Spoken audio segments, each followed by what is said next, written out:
अस्सलाम वालेकुम दोस्तों। मेरा नाम है मोहम्मद ताहिर और मेरे चैनल का नाम है ताहिर पाकिस्तानी। उम्मीद करता हूँ कि आप खैरियत से होंगे।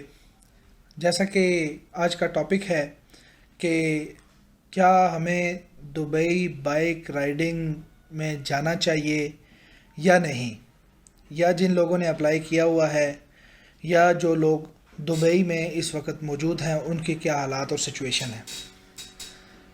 तो आपको बताता चलूं कि जो न्यू रूल दुबई का अभी जो न्यू रूल बनाए गए हैं उसके मुताबिक जितनी भी दुबई में छोटी मोटी कंपनीज थी उनको दुबई में ख़त्म कर दिया गया है, बंद कर दिया गया है।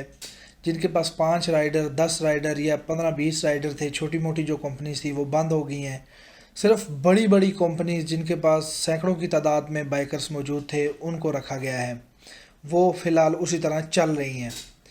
तो मेरा मकसद अपने उन भाइयों के लिए कि जो अभी इसमें जाना चाह रहे हैं या जो जाना चाहते हैं या जिनको किसी एजेंसी ने बोला है कि हमारे पास वीज़े आए हुए हैं, आप आएँ अप्लाई करें, ये मैं उन लोगों को ख़बरदार करना चाहता हूँ, उन लोगों को बताना चाहता हूँ कि भाईजान इस वक्त की जो सिचुएशन है आप ख़ुद इस बात को समझें कि इस वक्त जब छोटी मोटी कंपनियां बंद होने से दुबई में जो सैकड़ों छोटी कंपनियां थी वो उन्होंने बंद कर दी हैं।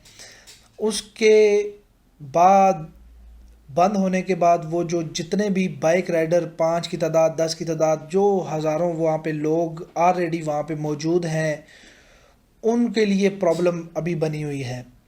तो कैसे यहाँ से नया बंदा जाके एडजस्ट होगा, ऑलरेडी वहाँ पे इतनी मौजूद है। अगर किसी नॉर्मल कंपनी की वीज़ा आ भी रहा है तो वो आपको अच्छी सैलरी ऑफ़र नहीं कर रहे, वो आपको डिलीवरी की उस पार्सल की कीमत बहुत कम बता रहे हैं। पहले जो हमारे दोस्त यहाँ से गए हैं, मेरे कुछ दोस्त गए हैं, मेरी उनसे बात रेगुलर बेसिस पे हो रही है। वो कहते हैं कि हमारी सैलरी 2500 2700 2200 2000 रुपया उनको बेसिक सैलरी मिलती थी, प्लस में उनको साथ फ़ी डिलीवरी के दिरहम में पेमेंट अलहदा से मिलती थी। तो वो तो समझ आती है कि महीने का 2500 3000 वो बंदा कमा लेता है, बिल्कुल जाए।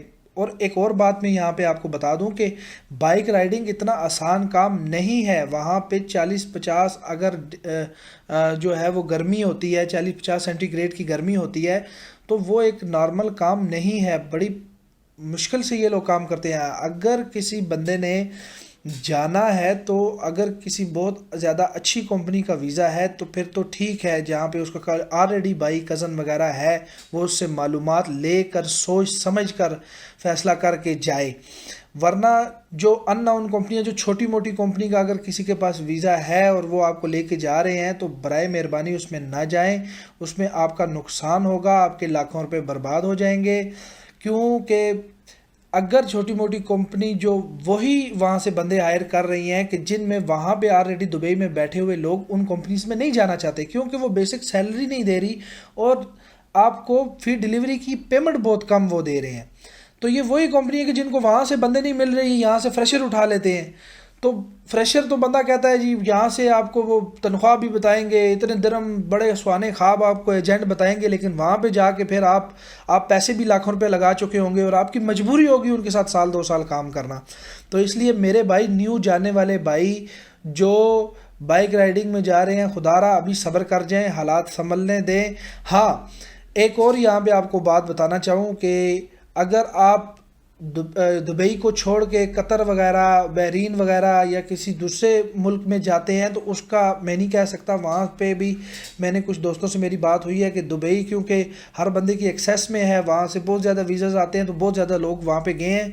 दूसरी कंट्री की सिचुएशन अलग है। वहाँ जाना, अगर बाइक राइडिंग में ही जाना है आपने, तो आप ऐसा करें कि आप दूसरी किसी जीसीसी कंट्री में चले जाएं और वहाँ से मालूमात लेके वहाँ पे शायद हालात अच्छे हों। और मैं आपको एक और बात बताऊं, अगर आपके पास बाइक और गाड़ी का लाइसेंस अगर जीसीसी किसी भी कंट्री का है तो दुबई में वो सिर्फ आपको टेस्ट देना पड़ेगा, वो वहाँ पे कन्वर्ट हो जाता है। वेब से आपसे ट्राई लेते हैं और बाइक की ट्राई इतनी मुश्किल नहीं होती, वो आपका कन्वर्ट हो जाता है। आपके फिर से 4-5 लाख रुपया वो नहीं लगने, वो जो हज़ारों लाखों रुपया लोगों के लगते हैं। तो मेरे भाई آپ کو بتانا چاہ رہا ہوں کہ آپ مجھے خود پتہ ہے کہ میں نے خود بھی اپلائی کیا ہوا ہے، اور جس کمپنی میں جو ڈیلیگیشن ہمارا آیا تھا، ہم ڈی ٹی سی میں اپلائی کیا ہے، تو جو ہمارا ڈیلیگیشن آیا تھا اس ڈیلیگیشن کو یہ کانٹریکٹ بھی ملا تھا کہ آپ نے بائک رائڈ ہائر کرنے ہیں۔ ہم نے 22 اگست کو انٹرویو دیے تھے، ابھی تک کسی بھی بائک رائڈر کا ویزا نہیں آیا۔ آپ یہ سوچ لیں، ابھی 2.5-3 مہینے ہو گئے ہیں، وہ لوگ لائنوں میں لگے ہوئے ہیں اور بڑے پریشان ہیں، اور بہت سے لوگوں نے وہاں سے اپنے پاسپورٹ وغیرہ ڈاکومنٹس اور ایڈوانس پیمنٹیں واپس لے لی ہیں، اور بہت سے لوگ ان کے ساتھ ابھی بھی پریشان بیٹھے ہوئے ہیں۔ وہ کہتے ہیں نہیں ہم جانا نہیں چاہتے، اس کی وجہ کہ جو چھوٹی موٹی کمپنیز بند ہو گئی ہیں، اس کے بند ہونے سے وہاں پر بائک رائڈر بہت زیادہ آلریڈی کمپنی کے پاس بہت ہو گئے ہیں، جس وجہ سے 2.5 مہینے سے ان کے ویزے نہیں آ رہے، اور جو جو کمپنی ہائر کر بھی رہی ہیں وہ بہت کم پیسے دے رہی ہیں۔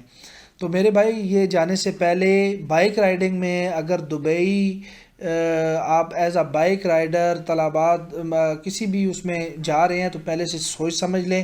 اگر طلبات جیسی کوئی نون جیسی اچھی جو کمپنیز ہیں وہاں کا اگر آپ کو ویزا ملتا ہے تو وہ بھی 100% کنفرمیشن لے کے تو پھر آپ جائیں، تو آپ کی مرضی، وہ کچھ بہتر ہیں باقی کمپنی سے۔ باقی لوکل کمپنیوں میں اگر آلریڈی آپ نے پروسیس کیا ہوا ہے اور آپ ابھی جانا چاہتے ہیں اور ابھی آپ نے پیمنٹ کرنی ہے تو پیمنٹ نہ کریں، نہ جائیں، رک جائیں۔ تو یہ تھی آج کی ویڈیو۔ اگر آپ کو مزید اس کے متعلق کسی قسم کی بھی اور تفصیلات اگر آپ کو چاہیے یا کوئی چیز مس ہو گئی ہے تو وہ آپ مجھے بتائیں، تو میں انشاءاللہ آپ کو اس کے بارے میں بھی انفارمیشن دوں گا جو مجھ تک ہوگا۔ اور اگر آپ کو ویڈیو بہتر لگے تو لائک کریں، سبسکرائب کریں اور شیئر کریں تاکہ کسی اور کی مدد ہو سکے، جو دوست یار آپ کا جانا چاہ رہا ہے وہ اس کی ہیلپ ہو جائے۔ بہت شکریہ، بہت مہربانی، السلام۔